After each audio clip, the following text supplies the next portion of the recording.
Hai Business Leaders, ketemu lagi. Saya Coach Shinta, Direction Coach Jakarta. Hari ini saya mau membicarakan tentang bagaimana sih kok pelanggan bisa dibeli gitu.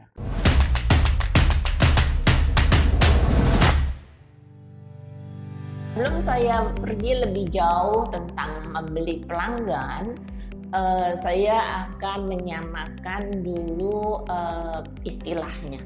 Ya, jadi setiap bisnis itu punya yang namanya satu target pasar. Ya, target siapa sih calon pelanggan yang dia inginkan atau ideal pelanggannya mereka siapa sih? Nah, itu yang namanya kita istilahkan adalah target pasar atau suspek. Nah, kemudian biasanya company ini melakukan berbagai kegiatan untuk membuat target pasarnya tadi atau suspeknya mengetahui bahwa ada dia di situ, ada bisnis itu di situ, ada nama brand ini di situ dan apapun itu istilahnya, sehingga suspeknya tadi atau target pasarnya tadi mengetahui ada bisnis tersebut atau kita istilahkan mereka calon pelanggan kalau mereka udah mulai tertarik dan mulai tanya-tanya ya. Nah, tentunya calon pelanggan ini harus Anda tarik data informasi tentang mereka dari orang yang udah mulai tertarik dan tanya-tanya. Oke? Nah, berikutnya setelah sering-sering mereka dengar lagi tentang bisnis Anda, sering mereka banyak hal-hal yang menarik buat mereka dan mereka makin sering bertanya, one day satu kali mereka akan mulai beli dari Anda. Ya, itu kita istilahkan sebagai pembeli atau new customer. Ya. Nah, kemudian ketika Anda terus-menerus memperkenalkan produk-produk Anda yang lain, servis-servis Anda yang lain ke pelanggan Anda yang sama, lalu pelanggan itu akan membeli produk yang lain, servis yang lain, membeli lebih banyak, membeli lebih sering, dan lain-lain. Akibatnya mereka kita bilang menjadi pelanggan setia. Oke? Nah, dari pelanggan setia ini bagaimana kita bisa meningkatkan lagi loyalitas mereka sebagai pelanggan hingga mereka mau ngomong atau mau memberikan kesaksian atau testimoni betapa bahagianya mereka menggunakan servis atau produk Anda atau apapun kebahagiaan atau kesenangan mereka ketika sudah mengenal bisnis Anda, menggunakan produk dan services Anda, hingga apa yang mereka sampaikan membuat orang lain, entah orang-orang di sekitar dia, orang-orang yang kenal pelanggan ini atau yang tidak kenal, menjadi tertarik untuk mencoba membeli produk dan services Anda. Ya, itu istilahnya kita bisa kalau yang dibayar namanya influencer, ya kan? Tapi kalau pelanggan organik Anda yang melakukan hal ini, itu influencernya internal karena memang kebahagiaannya mereka, kebanggaannya mereka, keberhasilannya mereka. Ya, jadi dari istilah itu. Jadi tahap pertama adalah membuat orang yang tidak tahu atau siapapun target pasar Anda yang tidak tahu menjadi tahu.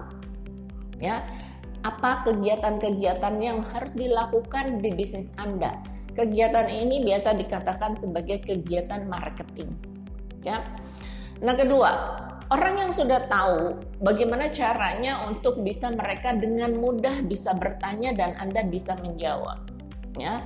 Ini masih kegiatan marketing dan makin bagus sistem atau orang yang menjawab kegiatan marketing ini, Anda bisa membuat proses konversi dari prospek menjadi pelanggan. Ya. Nah, makin bagus dalam artian makin bagus sales force Anda atau sistem sales Anda bisa membuat konversi lebih cepat. Nah, jadi tanya-tanya mulai beli. Nah, kemudian lagi-lagi terus aktivitas marketing dilakukan supaya orang yang sudah beli akan beli lebih sering dan beli lebih banyak. Ya, dengan promosi-promosi yang Anda sampaikan di marketing message Anda. Nah, ini kita bilang supaya mereka menjadi pelanggan setia yang selalu membeli dan selalu menantikan informasi baru atau produk baru atau mau beli produk pulang dan sebagainya. Kemudian yang beli terus dan beli makin banyak, ini tergantung promosi iklannya Anda atau promosi penawaran Anda supaya kalau beli lebih banyak membuat mereka lebih tertarik beli sekalian supaya lebih murah atau lebih efisien di biaya delivery dan lain-lain. Nah, setelah mereka beli lebih sering, bagaimana bisa membuat mereka mau ngomong atau mau memberikan ekspresi kesenangan atau kebanggaannya mereka dengan menggunakan solusi Anda, ya. Nah, dari sini ini yang membuat orang lain supaya ikut membeli. Pikirkan di setiap bisnis Anda bisa membuat tingkat pergerakan pelanggan Anda meningkat dari tahap tidak tahu menjadi tahu dan selanjutnya sampai dengan mereka mau ngomong tentang bisnis Anda. Itu di setiap bisnis tentunya berbeda-beda, dan ketika Anda merasa bahwa Anda sudah mulai perlu untuk melakukan marketing message yang berbeda-beda ini untuk customer Anda, silahkan Anda mulai untuk memperbesar bisnis Anda. Itu marketing, which is beli pelanggan. Dan pastinya Anda perlu mengukur setiap investasi Anda menghasilkan berapa untuk itu. Oke, itu yang saya share hari ini.